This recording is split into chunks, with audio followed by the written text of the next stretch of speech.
Les presentamos un caso que vivimos hace un tiempo en el servicio de ecocardiografía de estrés. Es un hombre de 62 años, hipertenso, diabético, dislipémico. Estaba en tratamiento con atorvastatina, telmisartán, diaformina, euclamida y bisoprolol. Tenía un estudio, un SPECT del año 2016 con isquemia inferior leve y posteriormente se perdió en el seguimiento.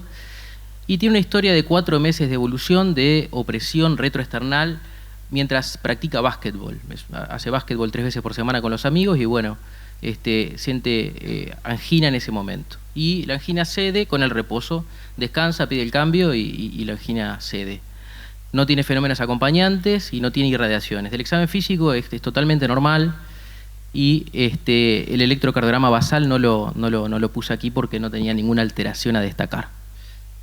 Entonces nos preguntamos al inicio esto, es una angina típica en un paciente de 62 años con factores de riesgo cardiovascular, ¿cómo seguimos? Un comentario muy breve, yo quiero aclarar, no me voy a pelear con Pablo porque estoy de acuerdo con todo lo que dijo. Y él mostró muy bien, y en este escenario que vos planteás, yo creo que el señor tiene enfermedad coronaria. ¿Por qué?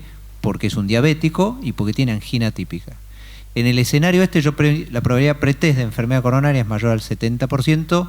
Acá la tomografía para mí no tiene un rol, porque lo más probable es que encuentre lesiones, y como ya dije, cuando encuentre lesiones no las voy a poder caracterizar en cuanto a su severidad. Así que yo acá a este paciente que hace ejercicio y que tiene dolor con ejercicio le pedí una prueba funcional.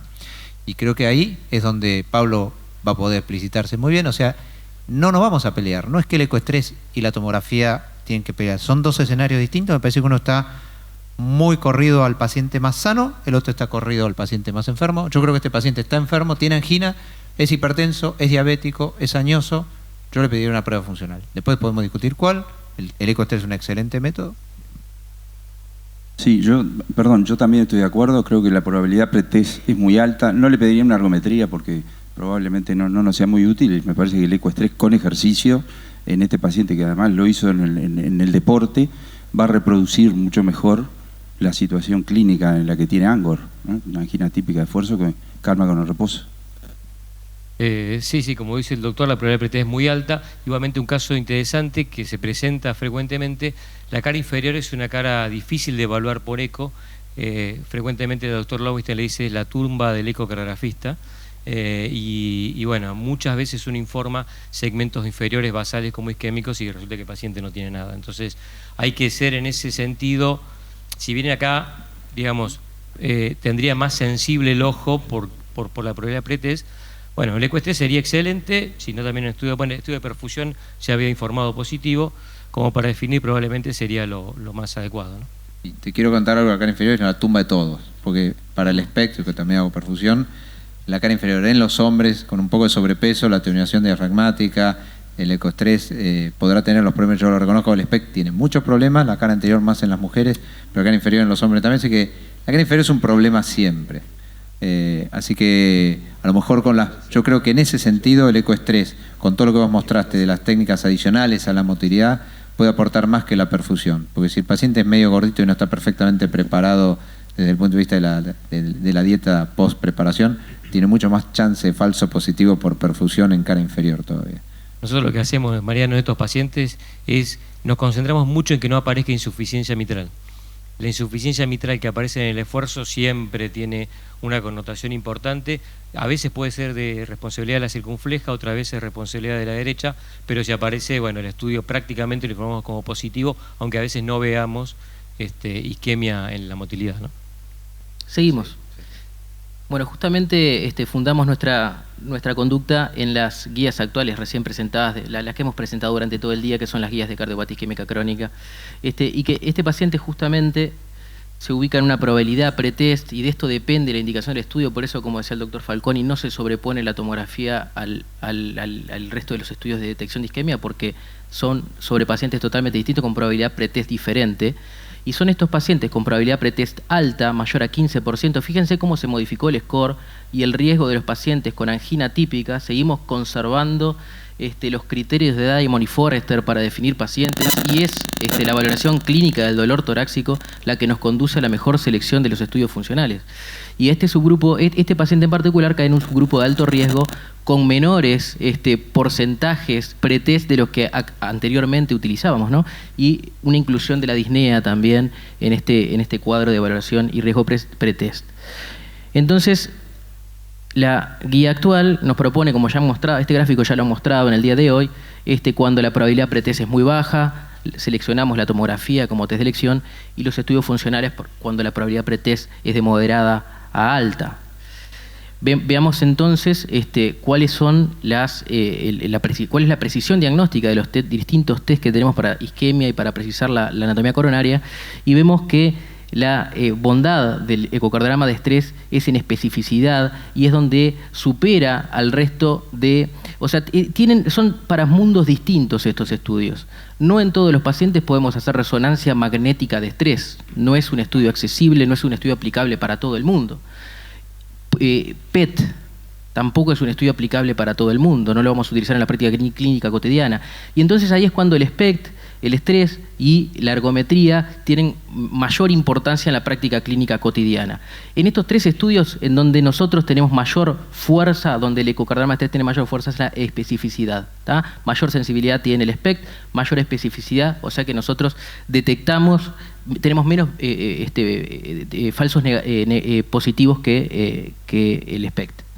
Y si ustedes ven acá, esta es, de acuerdo a la probabilidad pretest, la capacidad que tiene de excluir la tomografía. Miren qué capacidad de excluir que tiene una altísima sensibilidad y excluye todos los casos, aunque la probabilidad pretest sea más alta. Y fíjense ustedes que el estrés con el ecocardiograma de estrés cruza la raya hacia ambos lados, o sea que tiene la capacidad de confirmar o de excluir la patología en una forma aceptable, más que aceptable. Las indicaciones actuales para la indicación de estudios de estrés, estudios de imagen no invasivos, ya ni siquiera la ergometría la recomiendan las guías, sino que directamente van a los estudios de imagen no invasivos en la recomendación de evaluación del paciente con cardiopatía isquémica crónica, y se recomiendan, o la angiotomografía se recomienda como estudio inicial en pacientes sintomáticos, como es este caso. La selección debe hacerse de acuerdo a la probabilidad clínica de enfermedad coronaria, teorema de Bayes, esto sigue valiendo. Es muy importante la probabilidad antes de hacer el test para interpretar el resultado del test. La experticia local y la disponibilidad sobre todo, ¿no? Y las pruebas funcionales pueden utilizarse, como dijo el doctor Falconi hoy, cuando nos quedan dudas con la angiotomografía. Este es el estudio que se hizo un ecocardiograma de estrés con ejercicio físico. Esta es una vista de 5 cámaras, fíjense ustedes. Tienen en el sector superior las imágenes basales, la contractilidad del ventrículo izquierdo, la fracción de eyección basal era de 71%, a baja carga vemos que la contractilidad todavía se conserva, y fíjense ustedes a carga máxima, este paciente, luego veremos en el resumen del esfuerzo físico a qué carga llegó, porque no le recuerdo, pero creo que fueron 150 watts o por ahí, y fíjense ustedes como el septum, los sectores más apicales, esto creo que es claro para el que hace y el que no hace ecocardiografía, todo el ápex del ventrículo izquierdo se torna aquinético. Vemos también parte de la pared lateral como también se torna aquinética. Podemos ver lo mismo en 4 cámaras, vemos exactamente lo mismo, también la pared lateral y el ápex del ventrículo izquierdo, y fíjense ustedes aquí, pierde contractilidad, fíjense lo que es esta fracción de eyección, la pared anterior toca a la pared inferior prácticamente, y fíjense acá se dilató el ventrículo izquierdo, perdió FEBI, toda la pared anterior y la pared inferior tienen isquemia. Nosotros utilizamos 7 vistas diferentes, y posteriormente lo que hicimos fue valorar la contractilidad de acuerdo al acortamiento de la fibra mediante strain longitudinal global. Este es el strain longitudinal global basal del paciente antes de hacer el estudio, y este es el posterior. Fíjense ustedes, este rojo es igual a este rojo. Este rojo más claro es un strain un poco más bajo, el rosado es más bajo y el blanco más bajo aún. O sea, cayó el strain longitudinal global, el acortamiento longitudinal de las fibras en todo el ventrículo izquierdo, y hay sectores en los que esta caída fue mayor, que son sectores del territorio comprendido, el territorio del ascendente anterior. Esto que tenemos acá es el índice posistólico, que es el retraso o la tardoquinesis que hay de algunos segmentos en particular. Esto traduce isquemia y es valioso cuando es mayor de 20, y en estos segmentos tienen mayor tardoquinesis que el resto de los segmentos. No sé si quieren analizar algo de esto, si no seguimos adelante. Seguimos. También evaluamos la función diastólica, como lo hacemos en todos los pacientes, y este paciente presentó, además, disfunción diastólica, una elevación de la relación E' que fue de 14.4. Tal vez no alcanza el 15, pero aumentó la relación E' y eso es valioso. Y fíjense ustedes, el electrocardiograma mostró infradesnivel del ST difuso en 8 derivaciones con supradesnivel del segmento ST en ABR. Fue una prueba de alto riesgo. Entonces, ¿cómo definen las guías actuales, las mismas guías que presentamos hace un momentito, el estudio de alto riesgo? Y lo definen como la aparición de más de 3 segmentos hipokinéticos o akinéticos. Y nos parece que se queda un poco corto, porque este paciente en realidad, fíjense ustedes la cantidad de elementos de alto riesgo que presentó. Infradesnivel del ST que apareció precozmente, difuso en 8 derivaciones, persistente. Y nos atrevimos a continuar un poco más la prueba para determinar realmente el quantum isquémico, porque el paciente manifestó algunas, no esas alteraciones electrocardiográficas que le mostré que fueron al final de la prueba.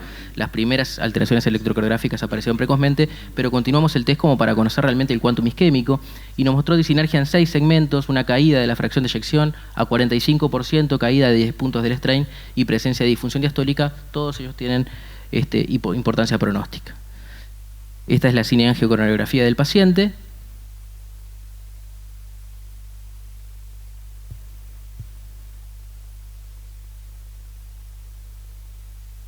La derecha está ocluida y se ven una lesión. Yo no soy experto en esto para nada y acá voy a hacer agua, entonces prefiero hablar medio poco.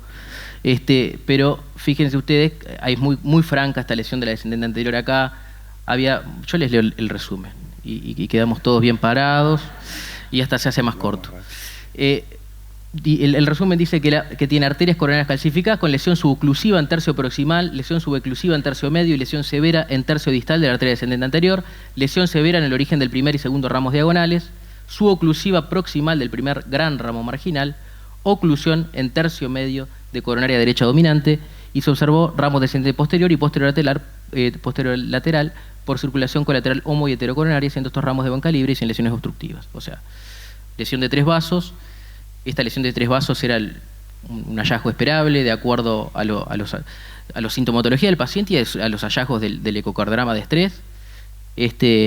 No sé si alguna opinión, no sé si Pablo o alguien si quiere opinar algo, si no continúo. Y era simplemente mostrarles la experiencia de un caso que en este caso fue muy claro. Pero estamos haciendo un poco de experiencia en el área de la ecocardiografía de estrés junto con un equipo de gente joven. Empezamos en el mes de diciembre, como ven ustedes acá. En el mes de marzo comenzamos a hacer ecocardiograma de estrés con ejercicio, gracias a todos los médicos clínicos, a los cardiólogos y a Dios. Hemos ido aumentando paulatinamente el volumen de estudios y actualmente estamos en unos 60 estudios mensuales, que para nosotros es un número muy digno. El 72% de los estudios los hacemos con estrés, el resto se hacen con fármacos. Hemos tenido resultados excelentes, realmente estamos muy a gusto. Y el 2% nada más de todos los estudios que nos indicaron, de esos 246, no se pudieron realizar por X motivo, porque el paciente no podía hacer ejercicio, porque el paciente hizo FA en el momento de comenzar el estudio, etc. Fíjense ustedes que tuvimos un 73% de negativos, 15% de positivos. De ese 15%, 38% fueron de alto riesgo. Y tuvimos, con este grupo de pacientes, que son 20, tuvimos por ahí, ¿no? Positivos son 26. Los positivos del alto riesgo no recuerdo, pero deben ser unos 10, 12 pacientes. Tuvimos una concordancia excelente con la angiografía, como era de esperar. Los altos riesgos tienen una concordancia excelente.